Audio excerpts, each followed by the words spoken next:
Shet mentioned it, Tim, but that head-to-head, Damian McKenzie, Beauden Barrett, they're world-class stars. They vie for the same position. That's the one-on-one matchup of this clash. Yeah, and sometimes I talk about players are made for Super Rugby, and Damian McKenzie's one of those, but both these players are made for Super Rugby, and they take their Super Rugby form into Test matches, and not many players can do that.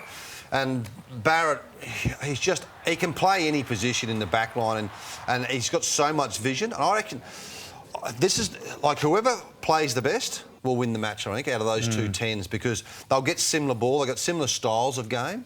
I'm actually picking the Blues in an upset only because if Barrett's on the field for 80 minutes, the Blues are such a good chance to win the game. For me with McKenzie, and this is nothing against how great he is, because he's incredible and he shouldn't feel like this, but I feel like he feels like he lives in the shadow of Mwanga and Beauden Barrett. Yep. And especially when he puts on that black jersey, that's why he struggles. In the Chiefs jersey, we know how incredible he is, and he performs at just such an incredibly high level.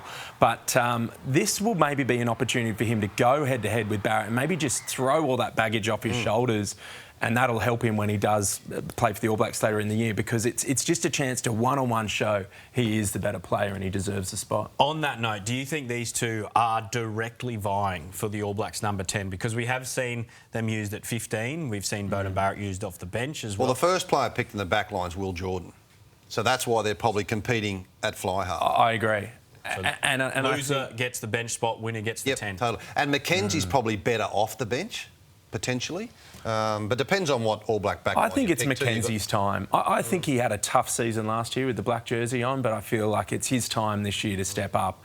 And it'll be interesting to see how this game plays out. But I feel like he's due. Yeah. I feel like it's McKenzie's time. The Blues have come from nowhere. They have. So, when you look at the Blues, the momentum they've got, and the Hurricanes, those two sides are the ones that are going to scare a lot of people in the finals. Yeah, I think the Chiefs would be definitely a little bit nervous, or maybe wary. That's the appetiser for Saturday. And then, of course, the main course, the Brumbies in Canberra hosting the Hurricanes.